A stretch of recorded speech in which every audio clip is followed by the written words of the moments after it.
Olá, tudo bem? Graça e paz, meus amados irmãos. Mais uma vez eu estou aqui para trazer um outro vídeo. Esse é o terceiro vídeo que eu estou gravando sobre a Semana da Paixão de Cristo, tá certo? Mais uma vez eu volto a explicar para os amados o que significa a Paixão de Cristo. São os últimos eventos, os últimos acontecimentos de Jesus, inclusive o seu sofrimento, antes da sua crucificação, tá? É isso que quer dizer a paixão de Cristo, ok? E nós vamos falar hoje dos eventos da quinta-feira, da última quinta-feira da vida de Jesus, do que aconteceu na quinta-feira, tá? E foi um dia muito cheio para o nosso Mestre, para o nosso Senhor, para o nosso Salvador, tá? Se você tiver com a sua Bíblia, tá bom? Você pode anotar. Eu estou aqui com a minha Bíblia, eu quero usar inclusive a Bíblia para apresentar alguns versículos aqui da Palavra de Deus. Nós vamos para o capítulo 26 de Mateus. Eu estou usando Mateus como referência, mas tem os relatos tanto em Mateus como Marcos, Lucas e João. E alguns eventos da vida de Jesus não estão nem em Mateus, nem Marcos e nem Lucas. E eu vou falar para vocês daqui a pouco, que só vai estar em João, tá certo? Então vamos lá, nós vamos para a quinta-feira da Semana da Paixão de Cristo, no capítulo 26 de Mateus, tá? A partir do verso 17. O que acontece então a partir do 17? Acontece ali a celebração da Páscoa, a comemoração. Jesus comemora a Páscoa e ele dá instruções aos seus discípulos acerca dos preparativos para a Páscoa. E diz assim, olha, no primeiro dia da festa dos pães asmos, vieram os discípulos a Jesus e lhe perguntaram: onde queres que te façam os preparativos para comeres a Páscoa? Tá? Então ele indicou, Jesus na sequência faz uma indicação que serviria para aquela ocasião, qual lugar, né? Indicou o cenáculo. E também quando já estavam sentados a comer, Jesus falou aos 12 discípulos que o traidor estava entre eles. Tá? Então Jesus respondeu: ide à cidade ter com certo homem e dizer-lhe, tá? O mestre manda dizer, o meu tempo está próximo. Tá? Então eles fizeram como Jesus lhes ordenou, e começaram a preparar a Páscoa. E ele faz a indicação a partir do versículo 20 do traidor.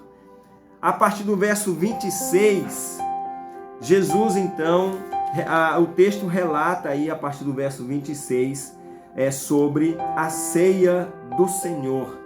Tá? Ele já fala sobre a ceia do Senhor e na sequência dos eventos Jesus realizou e deu essas instruções sobre a ceia e que a partir dali, tá, a ceia do Senhor deveria ser observada em lugar da Páscoa, que diz assim no 26: enquanto comiam, tomou Jesus um pão e abençoando-o partiu e deu aos seus discípulos, dizendo: tomai, comei, isto é o meu corpo. A seguir tomou um cálice e tendo dado graças, o deu aos discípulos, dizendo: bebei dele todos, porque isto é o meu sangue, o sangue da nova aliança, derramado em favor de muitos para a remissão de pecados. Tá? Então ele deu essa orientação aos discípulos naquele momento sobre a celebração da ceia. Na sequência acontece um evento, um momento que não está registrado nem em Marcos, nem em Lucas e nem em Mateus, somente em João, lá no capítulo 13, a partir do verso 1 até o 20, que é o momento em que Jesus lava os pés dos discípulos. O Evangelho de João é o único que registra esse episódio em que Jesus fez essa cena, né? Ele lavou os pés dos seus discípulos para ensinar sobre o serviço, sobre a humildade, sobre servir, o chamado para servir. É um ato muito importante para nós. Não que a gente deva fazer isso com as pessoas, lavar os pés, mas ele quis dizer que nós devemos estar sempre a serviço do outro, servindo com humildade, tá?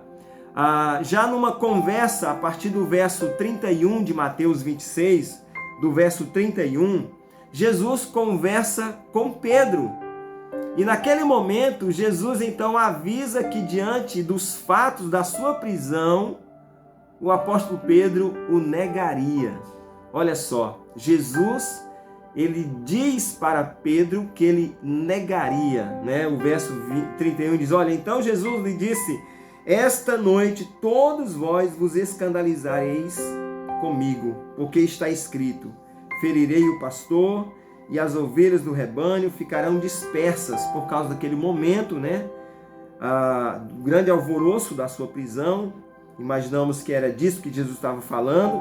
Mas depois da minha ressurreição, irei adiante de vós para a Galileia, né? Disse-lhe Pedro, ainda que venham ser um tropeço para todos, nunca o serás para mim. Então Jesus replicou Pedro, em verdade te digo, que nesta noite, antes que o galo cante, tu me negarás 3 vezes. Foi um diálogo fantástico, né? Imagino.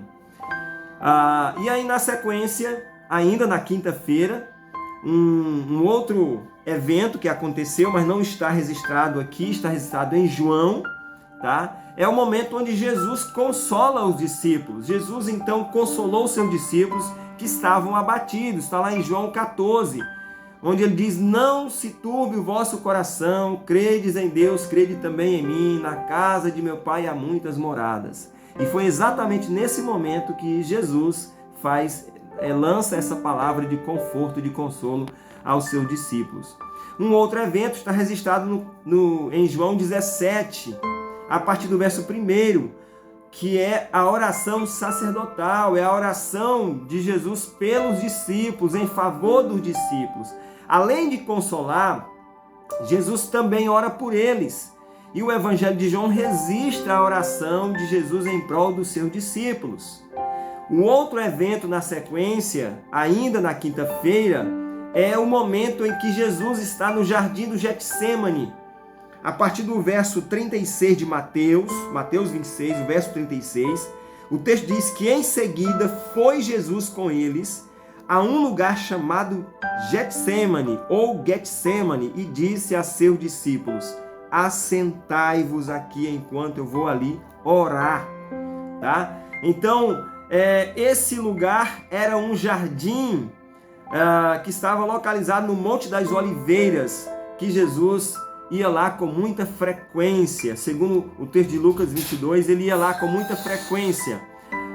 O outro evento também, que é registrado em Mateus, a partir do 47, do verso 47, é o momento crucial da quinta-feira, é o momento da sua prisão. Isso mesmo.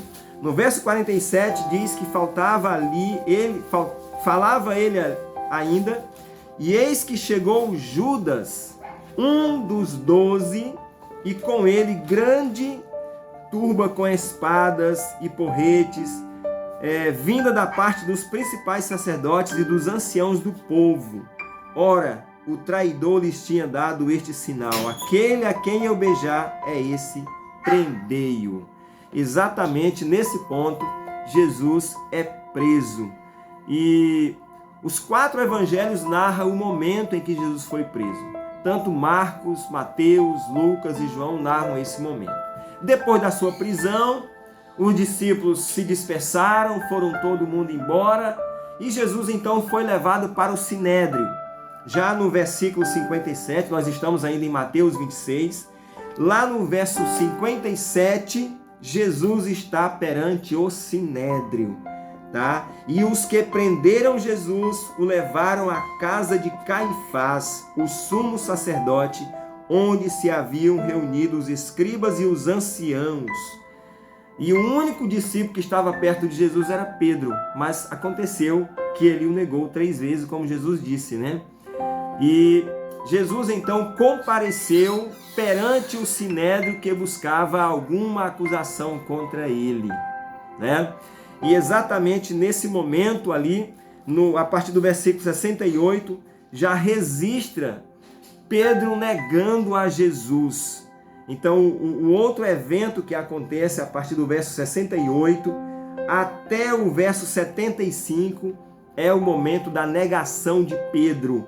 Pedro nega Jesus. Então, nessa sequência do texto, mostra exatamente em que Pedro negou Jesus, conforme havia dito, conforme Jesus havia avisado que ocorreria. Então, na quinta-feira, esses foram os eventos do momento de Jesus, dos últimos dias de Jesus.